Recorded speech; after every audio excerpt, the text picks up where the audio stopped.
चलिए आ जाइए। मुल्क भर में इस तरीके की नशिश इजलास जो हो रहे हैं उसमें मैं भी अपना थोड़ा सा जहाँ तक हो सकता है उनमें शरीक होने की कोशिश करूँ। अभी 2 हफ्ते पहले झारखंड के अंदर जमशेदपुर में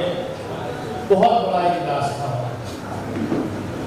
करीब 15,000 लोग रात में इसी वक्त मजमा था।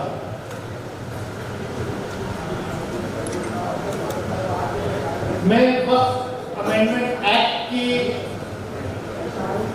टेक्निकलिटीज में यहाँ नहीं जाना चाहता क्योंकि काफी हजरात उस पर तबसरा कर चुके हैं और मैं ये प्रोरोगेटिव हमारे भाई हमारे कुलीग पिछली लोकसभा में हम लोग बहुत जोर शोर से जो है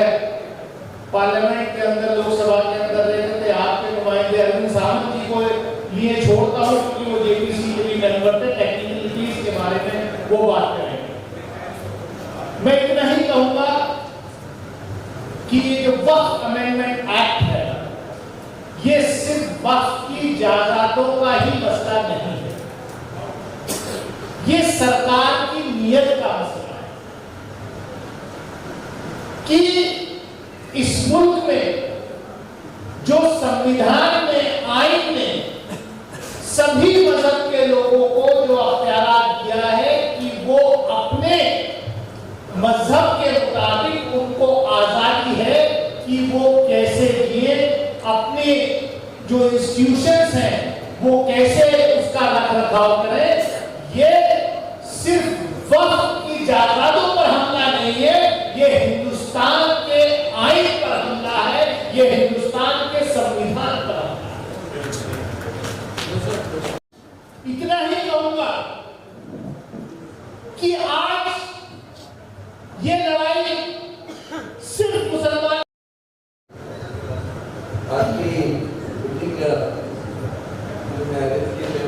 धन्यवाद देता हूँ। मंच पर सभी भावकों को बैठे मेरा एक मित्र आज आपने द्वारा मिलाने को खुदे एक मौका दिया मेरे डैडी शहीद साहब, मैं और डैडी शहीद साहब एकदम बजवान में पार्लियामेंट में बैठे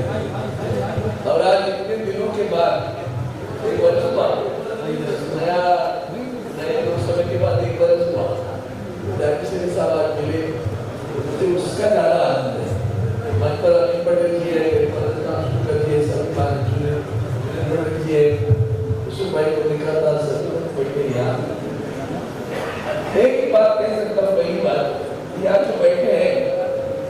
उनमें से मैं एक ही ऐसा शख्स हूँ जिसको ये कानून बनाने की जो प्रक्रिया चल रही थी ना उसमें पूरा 100% चली रहा क्योंकि मैं जेपीसी कमेटी में था और मैंने उस वक्त पहले भी चुनाव के पहले भी कहा था कि वंदनीय बाला साहब ठाकरे जी का संस्कार हमारे पर है, हम एहसानमंद है, एहसान फरामोश करेंगे। और मैंने लोगों को उस वक्त नहीं कहा था जब ये जाएंगे पता नहीं सुनकर आए उनका काम किया, अब क्या रहेंगे पीछे मुड़कर। जेपीसी जब आई जुनेद भाई हम बैठे थे मीटिंग में तो हम लोग पार्टी का सामने के जितने भी सारे सांसद थे हमसे वो इकट्ठा होंगे ओवैसी से लेकर सब लोग कल्याण बैनर्जी और टीएमसी के सभी राजा डीएमके का ये सभी सांसद हम लोग इकट्ठे हो जाते थे और एक एक विषय पर मैंने मेरा डिसेंट नोट आप देखोगे बात चक्कर खाओगे कि अरविंद सावंत जी शिवसेना का सांसद है और हमारे धर्म को इतनी अच्छी तरह से पहचानता है। मैं एक ही शब्द था जिसने पहला ऑब्जेक्शन दिया आपने वक्त का उम्मीद को किया। भाई उम्मीद क्या है तुम्हारे पास? एक तो सरकार का अनुभव इस तरह कि इनके पास देखकर उम्मीद ही नहीं रख सकती कि हमें कोई न्याय मिलेगा। ऐसे लोग उम्मीद जब कहते तो समझ लेना धोखा होगा। उसके खिलाफ लिखा unified work management empowerment efficiency and development ऐसा उसका पूरा फॉर्म है। तो ये फुल फॉर्म जो था हमने बोला क्यों कर रहे हो तो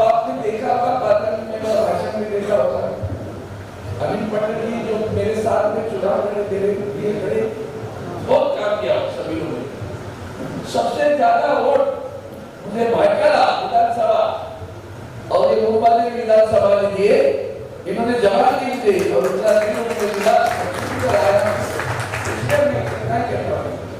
इससे आप लोग धर्म की बात करें तो अभी मुझे भी बहुत कुछ जानकारी मिली, तो सीखने को मिला,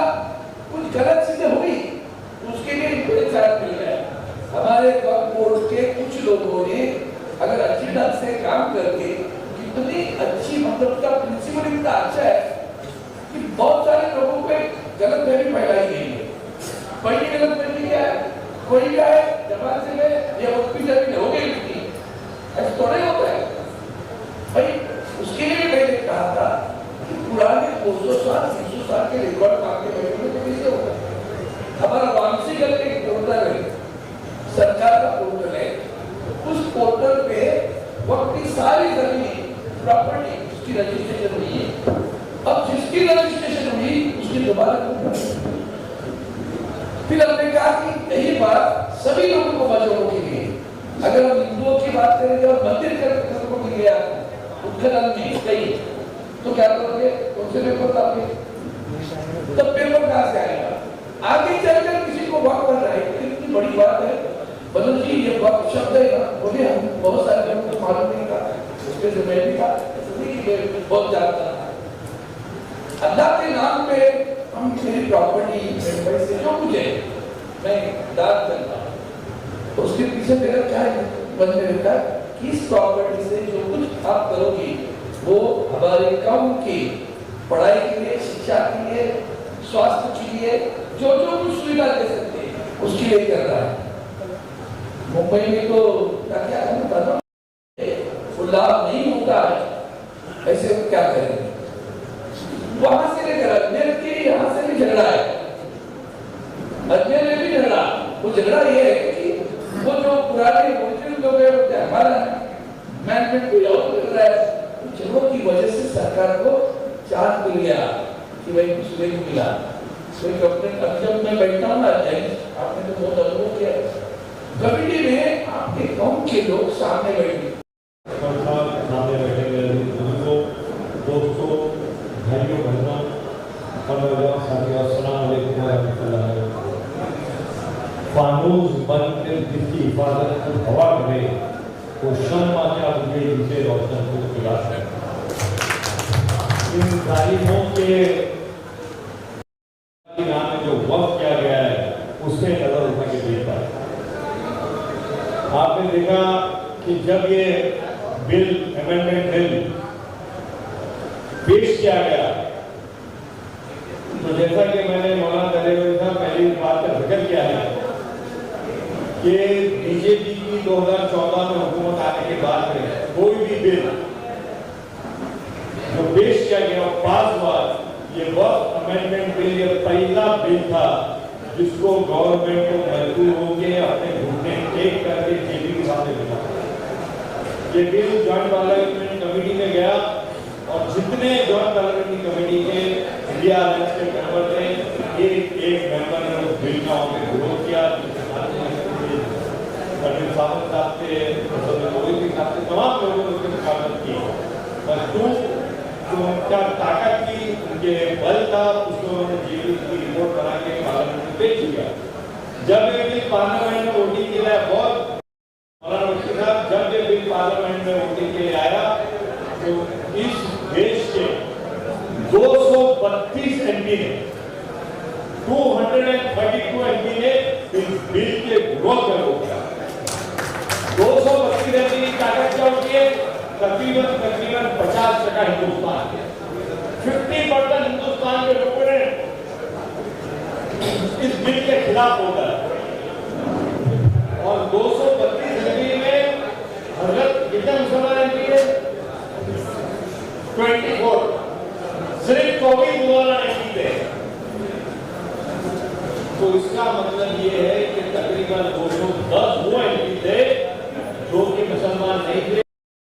कि ये जो वक्फ अमेंडमेंट एक्ट का बिल आया है ये गलत बिल है, इसको रोकना चाहिए, इस संविधान के खिलाफ है। इसीलिए ये हमारी सच्ची और पक्की जीत है। क्योंकि आज उस मेंबर ऑफ पार्लियामेंट जो कि हमारे मदद से ताल्लुक नहीं रखता है, जिसको हमारे औकात और वक्त के बारे में ज्यादा जानकारी भी लोगों को नहीं है, उन्होंने इस बिल के खिलाफ वोट डालकर साबित कर दिया कि ये देश सेकुलर था, सेकुलर है और सेकुलर रहेगा। और आप कितनी भी ताकत करवा लो, आपको कामयाबी नहीं मिलेगी। सुप्रीम कोर्ट के अंदर ये बिल है, दानिश भाई ने उसमें बहुत बात रोशनी डाली तो सुप्रीम कोर्ट के अंदर कुछ मुद्दों पर बात करी। और जैसा कि ने बताया कि इस बिल को जो all India Muslim personal law में जो लड़ाई लड़ रहा है मुस्लिम भाई, उनके साथ में कंधे से कंधा मिला करके इस मुंबई के अंदर ऐतिहासिक चर्चा करके पूरे दुनिया को ये बताना है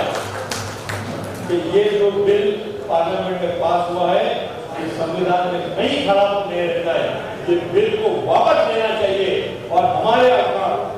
वक्त का तहफ़्फ़ुज़ हम करेंगे, हमारे उलमा इकराम करेंगे और मुस्लिम पर्सनल लॉ बोर्ड ने जब भी कोई लड़ाई करेंगे तो अल्लाह के फजल को कामयाबी बिल की जो अमेंडमेंट की बात आई है, इसका निषेध करने के लिए, उसका विरोध करने के लिए यहाँ पे मंच के उपस्थित हुए हमारे सभी रिस्पेक्टेड मौलाना जी, हमारे जिन्होंने लोकसभा के अंदर हमेशा ऊंची और काली आवाज में अपनी बातें रखी, अवाम के साथ में रह के हमेशा भारतीय संविधान की बातें की, तो हमारे दानिश भाई जी इस एरिया के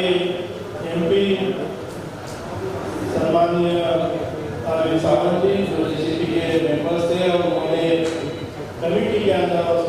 लोकसभा के अंदर जो बातें रखी वक्त बिल के अमेंडमेंट के ऊपर इतने अच्छा स्पीड तरीके से चले गए, वो हमारे अरविंद सावंत साहब जी, हमारे सीनियर देवी के आमदार आदरणीय हमारे अमीन पटेल जी, जिन्होंने प्रोग्राम हमारे भाटी साहब जी, जिन्होंने प्रोग्राम अरेंज करने में सहयोग किया, हमारे अमीन पटेल जी, मोबिल नरेश जी, सामने बैठे हुए मेरे भाइयों और हमारे बहनों, एक मीटिंग रखी गई थी इसी कार्य के अंदर। उस वक्त भी मैंने कहा था कि देश की ये सेंट्रल गवर्नमेंट है, आपस में हिंदू मुस्लिम में हमेशा झगड़ा लगाने का काम करते हैं और हमारे जैसे नए MLA जब चुन के गए विधानसभा के अंदर हम लोग जब बैठ के आवाम की तकलीफें दूर करने की बात करने के लिए जाते हैं, अमीर भाई को पिछले 3 टर्म से देख रहे हैं कि जिनको कभी कभी हमें सवाल मिलता है कि लोग हमको जो चुन के देते हैं, आवाम चुन के देती है, उनकी तकलीफें दूर करने के लिए, उनके जो मसले उसमें सुधार लाने के लिए, डेवलपमेंट लाने के लिए, लेकिन कोई जातिवादी शक्ति होती है, उनके चुने हुए लोग हमेशा विधानसभा के अंदर भी धर्म की बातें करके, धर्म के अंदर तेड़ निर्माण कैसा हो, झगड़ा कैसा निर्माण हो, उसकी बातें करके माहौल वहाँ पे खराब करने का काम करते हैं। और अगर हमें लगता है कि आवाम जिस मकसद से चुन के देती है हम लोगों को, क्या सही है लोक प्रतिनिधि करे जो आवाम में झगड़ा लगाने का, विधानसभा जैसे पवित्र जगह के अंदर जिसको हम 5 जगह समझते हैं, उसके अंदर आवाम की मसले छुड़ाने के बजाय आवाम के अंदर आपस में भाईचारा खत्म करने के लिए हिंदू मुस्लिम में दरार पैदा करने का काम कुछ लोग कर रहे हैं और जहाँ दूसरे लोग कर रहे हैं। अपने इसके पहले भी अनेक वक्ताओं ने अपने स्पीच में कहा, अनेक मुद्दों पे उन्होंने नजर डाली। मुझे भी लगता है कि इन लोगों ने मुस्लिम भाइयों को तंग करने के लिए नहीं किया, तो हिंदू भाइयों में भी ऐसी दरार डालने का काम हमेशा किया है। और हम लोग देखते हैं कि कभी OBC के अंदर, कभी धनगर समाज के अंदर, कभी मराठा समाज के अंदर आपस में लड़ाने का काम करते हैं और इनका मकसद जो है कि हम आवाम का एक मीटिंग रखी गई थी इसी कार्य के अंदर। उस वक्त भी मैंने कहा था कि देश की ये सेंट्रल गवर्नमेंट है, आपस में हिंदू मुस्लिम में हमेशा झगड़ा लगाने का काम करते हैं और हमारे जैसे नए एमएलए जब चुन के गए, विधानसभा के अंदर हम लोग जब बैठ के आवाम की तकलीफें दूर करने की बात करने के लिए जाते हैं, अमित भाई को पिछले 3 टर्म से देख रहे हैं कि जिनको कभी कभी हमें सवाल मिलता है कि लोग हमको जो चुन के देते हैं, आवाम चुन के देती है, उनकी तकलीफें दूर करने के लिए, उनके जो मसले उसमें सुधार लाने के लिए, डेवलपमेंट लाने के लिए, लेकिन कोई जातिवादी शक्ति होती है, उनके चुने हुए लोग हमेशा विधानसभा के अंदर भी धर्म की बातें करके, धर्म के अंदर तेड़ निर्माण कैसा हो, झगड़ा कैसा निर्माण हो, उसकी बातें करके माहौल वहाँ पे खराब करने का काम करते हैं। और अगर मुझे लगता है कि आवाम जिस मकसद से चुन के देती है हम लोगों को, क्या सही है लोक प्रतिनिधि करे जो आवाम में झगड़ा लगाने का, विधानसभा जैसे पवित्र जगह के अंदर जिसको हम 5 जगह समझते हैं, उसके के अंदर आवाम की मसले छुड़ाने के बजाय आवाम के अंदर आपस में भाईचारा खत्म करने के लिए हिंदू मुस्लिम में दरार पैदा करने का काम कुछ लोग कर रहे हैं। और जहाँ मुझके लोग कर रहे हैं अपने, इसके पहले भी अनेक वक्ताओं ने अपने स्पीच में कहा, अनेक मुद्दों पे उन्होंने नजर डाली। मुझे भी लगता है कि इन लोगों ने सिर्फ मुस्लिम भाइयों को तंग करने के लिए नहीं किया, तो हिंदू भाइयों में भी ऐसी दरार डालने का काम हमेशा किया है। और हम लोग देखते हैं कि कभी ओबीसी के अंदर, कभी धनगर समाज के अंदर, कभी मराठा समाज के अंदर आपस में लड़ाने का काम करते हैं। और उनका मकसद जो है कि हम आवाम का संपत्ति जितनी लुटते ये इनका मकसद है। तो हम लोगों को इसको पूरी हुशारी से एक बार जो गलत उनका सोच है उसको खत्म करना है। और हमारे संविधान ने जो हमको अधिकार दिया है, जिस तरीके से हमारी आज यहाँ पे ऑल इंडिया मुस्लिम कमेटी जो यहाँ पे एक किस्म का हमारा चुनाव बोर्ड है, जिस तरीके से हमारा बोर्ड के इस अमेंडमेंट के ऊपर उसका निषेध करने का प्रोग्राम कर रही है या उसके खिलाफ काम करें, हम लोगों को, सभी लोगों को मिलकर ये 2025 का जो बिल आया हुआ है वक्त के ऊपर, उसका तय दिल से सबसे विरोध करना चाहिए। उसके लिए सभी जाति धर्म के लोगों ने इकट्ठा होना जरूरी है, क्योंकि ये लोग एक एक समाज को, एक एक धर्म के लोगों को अलग अलग करना चाहते हैं, अलग अलग करके उनमें जो भाईचारा है वो खत्म करना चाहते हैं, देश की संविधान को खतरा पहुंचाना। ऐसे लोगों से हमको बहुत सावधानी से काम करना चाहिए। जहाँ ये चाहते हैं कि आपस में दंगे हो, आपस में झगड़े हो, और इनका जो मकसद है, जिस मकसद से लोग काम कर रहे हैं, देखो आज हम लोग देख रहे हैं कि देश के अंदर जिस तरीके से लोगों को बेरोजगारी बढ़ी है, अच्छे दवाई की कमी है, उनको जो बीमारी लगती है किसी को अच्छे उपचार नहीं मिलते, एजुकेशन के बारे में भी जिस तरीके से लोगों को जो सहूलतें मिलनी चाहिए वो नहीं मिलती है। आज वक्फ बोर्ड के माध्यम से जो हमारे मुस्लिम भाइयों को जिस तरीके के एजुकेशन की सहूलत दी जाती है, एक सपोर्ट दिया जाता है, आरोग्य के ऊपर या उनकी जो बीमारी है उसके ऊपर जिस तरीके से उनको छूट देने की काम करते हैं, उनकी दवाई करने का काम करते हैं। और जिस तरीके से हमारे मस्जिद होगी या हमारे कब्रिस्तान होगी, उसकी संरक्षण करने के लिए, उसके ऊपर खर्चा करने के लिए जिस तरीके से वक्फ बोर्ड के माध्यम से उस पर धर्म का एक अच्छा काम करने का जो चीज आपके हो रहा है, ये लोग चाहते हैं कि ये काम ना हो, इसके वजह से ये लोग बिल के अंदर अमेंडमेंट करने की बात कर रहे हैं, ताकि इनको मुस्लिम भाइयों के लिए चाहते वो अमेंडमेंट होने चाहिए, ना कि बल्कि इनके जैसे गलत लोग उसमें गलत काम करके कोई भी समाज के पीछे गंदे हरकत करते होंगे, तो हमको सभी लोगों को मिलकर एकजुट होकर इसका विरोध करना चाहिए। आपके साथ में हमेशा एक भाई का एमएलए बन के आपके उससे पहले साल खुशी जनाब